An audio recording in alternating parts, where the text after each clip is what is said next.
Let's start in North Africa. The Arab League's Economic Unity Organization has held a meeting of its member states in Cairo aimed at fostering intra-Arab trade. Now, that meeting focused on how to support the recovery in countries like Egypt, Tunisia and Yemen, all of which are still suffering from the devastating effects of recent political turmoil. CCTV's Yasser Hakim was there.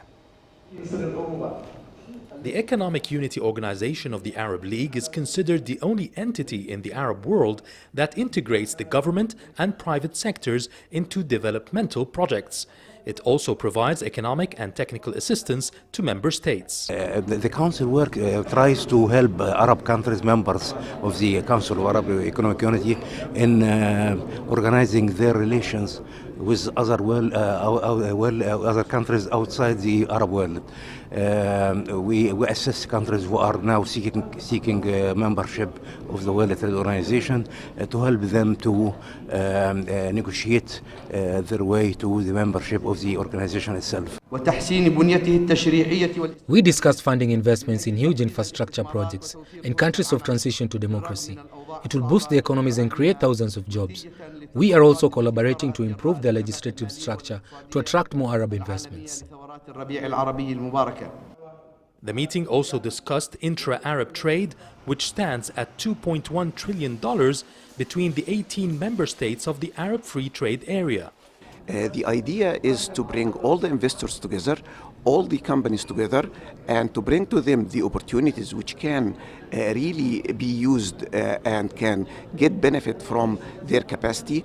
This is where we can find a way really to integrate between the Arab world. We believe that the model which has been implemented in Europe between the European countries can be repeated in the Arab world. Arab states import 90% of its needs from outside the region. We are improving Arab economic unity by launching mega projects with the government and the private sector.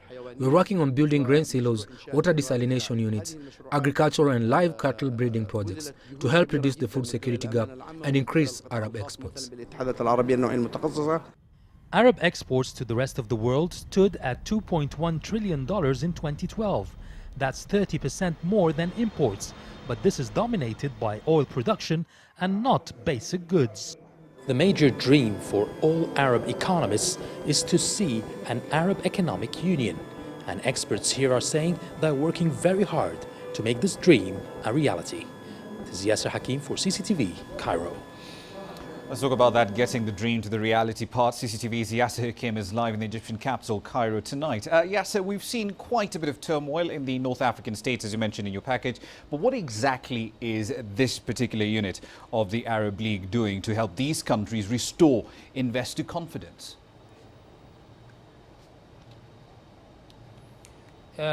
This organization provides two main structures. First is to be a link between the Arab states in trade and investments, and also it merges governments with the private sector in mega projects. For example, for Egypt, Tunisia as well, they have already launched or established projects in the grain storage through silos that are badly needed in a country like Egypt for grain and wheat. They've also managed to merge the government and the private sector of Arab countries with the governments of Egypt and Tunisia, for example, in agricultural products. Those are two aspects that are badly needed in those two countries. And in the conference, they announced of feasibility studies to merge governments and private sector in renewable energy and recycling. Two mega projects they're hoping to launch in the next year in Egypt, Tunisia and Yemen as well. Indeed. Let's talk about Egypt, specifically tourism revenues there, up 14% in the 9 months to March 2013, according to data out from the central bank. How likely is that trend to hold, given the fact that tourism is absolutely vital for Egypt's foreign currency income? Well, I hope you've asked that question maybe a month ago. I would say everything is positive. But right now, there are two aspects that the tourism industry is fearing could affect the tourism in the next few weeks. First, 30th of June demonstrations. Everyone is bracing for how it will turn out. Will it be violent or peaceful? If peaceful, things will be fine. If it turns violent, it will affect tourism industry. Already there has been a few cancellations from some countries afraid to send tourists at this particular month. Also, the appointment of the Uqsur governor last few days, who is from the Islamic group, and this Islamic group has been before condemned of attacks, terrorist attacks in the 80s and 90s in Luxor itself. And the Minister of Tourism has resigned, but it has not been accepted because he refuses this governor to be governor of Luxor. And cancellations have already been announced by foreign companies. They have sent their tourists in other places such as Sharm el-Sheikh and Sinai and Hurghada. They have not been affected by the tourism and expect a boom. But maybe Luxor not so until the problem of the governor is solved. So tourism is doing fine, but everyone's waiting to see what will happen in the next few weeks. Right, a final question to you. The trade deficit also shrank in the 9 months to March 2013. We know imports were relatively steady. Income from the Suez Canal dropped though, but what exports drove this trend? Two main items. Agricultural goods, they have increased in the last few months, and also textiles. Egypt has managed, because of also the devaluation of the currency, would help exporters because the price is decreased when you export your product and also with the production units, you have a better advantage. So two items have increased, and mainly the largest importers during the last year were Libya and Saudi Arabia. They have increased their imports from Egypt by around 20 to 25%, which helped the Egyptian exports during this year. And now there are plans to increase even more to those two countries in the next coming months. Indeed. We'll have to leave it there for the time being. Thank you very much for that update on Egypt's economic pulse. That's CCTV's Yasser Hakim in the Egyptian capital, Cairo. Let's move on to Somalia now. Mobile banking is pretty popular in the Horn of Africa country as it works to expand its banking network. Now, mobile service providers in the Horn of African nation have now introduced a free mobile banking service which is designed to improve access and transaction security for users. As CCTV's Mohammed Hirmoge now reports. Somalia has the fourth lowest mobile penetration rate in the world, but the country ranks first in the percentage of adults using mobile phones to pay bills and third globally in sending and receiving money via the mobile phone. The country's leading telecommunication company, Hormuz, launched the mobile banking service popularly known as EVC+.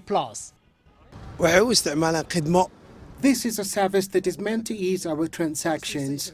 We don't waste time waiting for change after a transaction. We no longer carry cash with us. It's so useful and efficient, such that when you run out of money, you just need to call friends and ask them to send you some cash.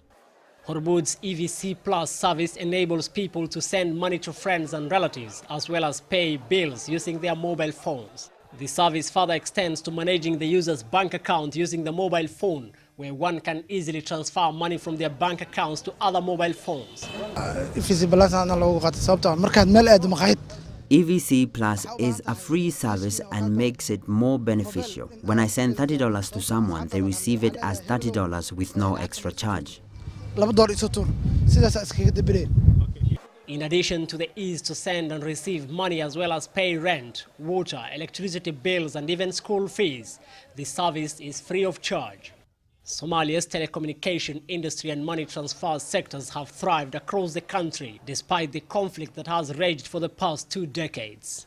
Both security concerns and high inflation necessitated the launching of the dollar-based EVC Plus service, where sending and receiving money is available at the touch of a button, changing the way people handle and manage their money for the foreseeable future. Mohammed Hirmoge, CCTV, Mogadishu. The first ever African Congress on palm oil, one of those interesting soft commodities, is taking place in Abidjan in Côte d'Ivoire. It's organized by local small-scale producers who account for about 60% or so of the country's entire output. And this conference was launched to create a continental platform for the exchange of information and networking for this particular segment of the industry. Côte d'Ivoire produces about 300,000 or so tons of palm oil every year. It aims to become one of the world's top producers, however. To get there, the country must double its refined palm oil output by 2020 to 600,000 tons. At the moment, Cote d'Ivoire is currently second largest African palm oil producer, right behind Nigeria, but it trails the world's largest producer, Indonesia and Malaysia, which produce well over 20 million tons of that soft commodity every single year.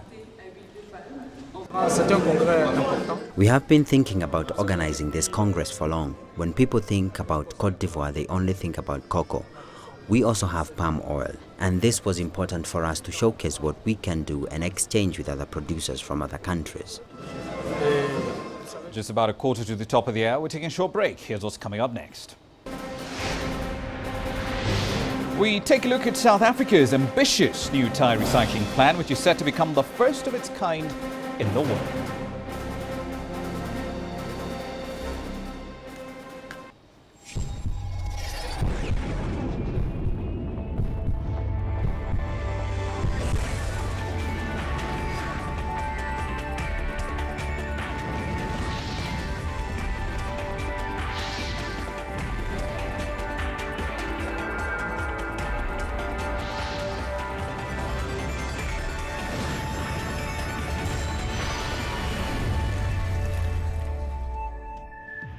BizAsia. Asia means business.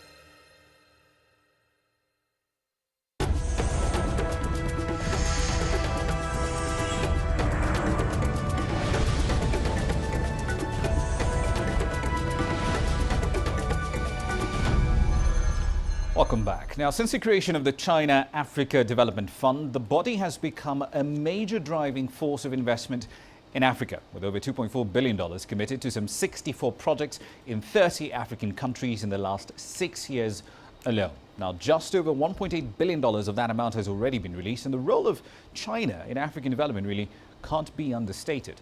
CCTV's Peter Akaba caught up with the fund's Executive Vice President, Yong Wang, on the sidelines of the New York Forum on Africa for an update on its operations on the continent. China-Africa Development Fund is one of the 8 measures of China-Africa Forum on Cooperation Beijing Summit. It is by the declaration of Chinese government to set up such a fund to support, encourage more and more Chinese companies to make direct investment to Africa. The size of the fund will graduate to $5 billion US. And our first phase, $1 billion, and the second phase, $2 billion US, was solely contributed by China Development Bank. Yes. So CAD Fund is a subsidiary of CDB Bank. And in this context, I should say that it is our unique strength as a private equity firm that we make equity investment on one hand, yes, and our mother company, CDB Bank, can provide bank loans on the other. So I always say that as long as the project per se is viable, technically and financially, you can have financial service with us one stop. That means equity plus bank loans. One of the things that has been said a lot in the past about Africa is that there has been a sort of lack of a catalyst for many of the projects that have needed to get done, be they roads, different kinds of infrastructure like energy and such. And with a private equity, an equity fund like yours, and the ability to be able to put money in different areas, especially those which people might have considered risky before, do you think you have been able to play that catalyst role? I think the answer is yes. First of all, in terms of the risks, yes, I think obviously business are risky. Yes. And obviously investment in Africa is risky. Mm-hmm. But as an economist said before, that if you stand off the investment in Africa, it is more risky. Because majority believes that African economy is taking off. We commenced the business in June 2007. So in the past 6 years, we have already committed investment of $2.4 billion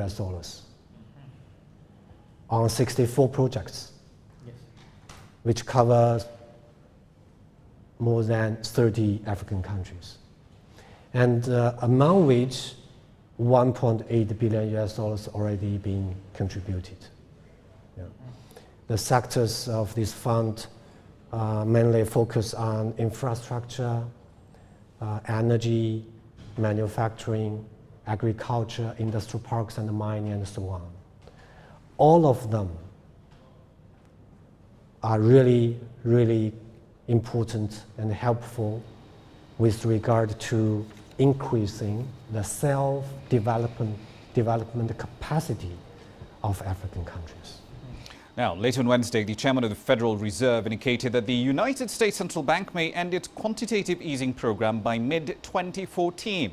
In early Thursday trade, predictably, stock markets and currencies around the world tanked in response. Now, the Fed expects moderate growth in the United States economy to lead to better growth in the job market over there. Emerging market currencies have taken a beating ever since the Fed first indicated to start unwinding its QE program. South Africa's rand, for example, is slid by over 11% against the American dollar, and that's just in the second quarter alone. In part, that's a side effect of cash flowing back into the American dollar in response to signals about the end of the Fed's easy money policy. The underlying problems in South Africa notwithstanding for the moment. Since December 2008, the Fed has held lending rates at close to zero. Its current installment of quantitative easing has seen it buying $40 billion worth of mortgage-backed securities and another $45 billion in long-term U.S. government debt.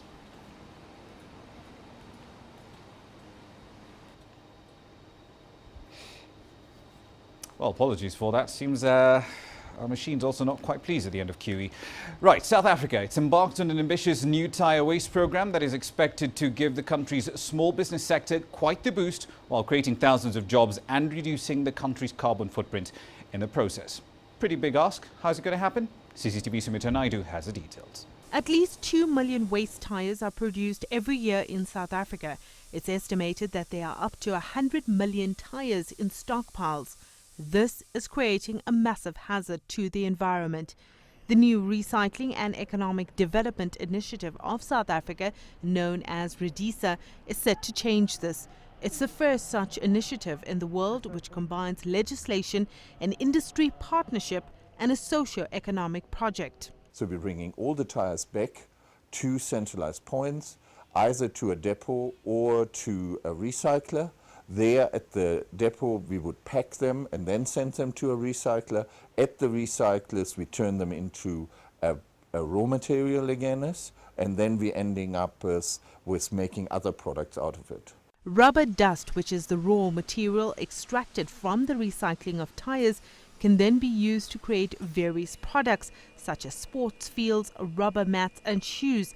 It can also be used in the maintenance of roads. The cost of rehabilitating the environment is part of the manufacturing cost, and second of all is commodity prices are increasing.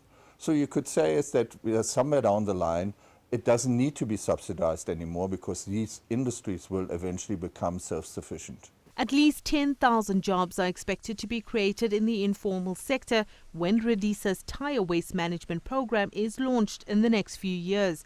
The initiative will also create a secondary industry from the recycling of tyres. It will include a collection network and also provide opportunities for small businesses. We want to talk to this youth unemployment which we are addressing in South Africa through cooperatives, and we're going to make it a point that in a household where there is nobody working, we take people there, and where they depend on the social grant, we'll be using those people to collect the tyres and send them to the depots. The new industry will be funded by charging manufacturers a levy of R2.30 for each kilogram of tyre produced. Up until now, there has been no effective way of getting rid of tyres without harming the environment.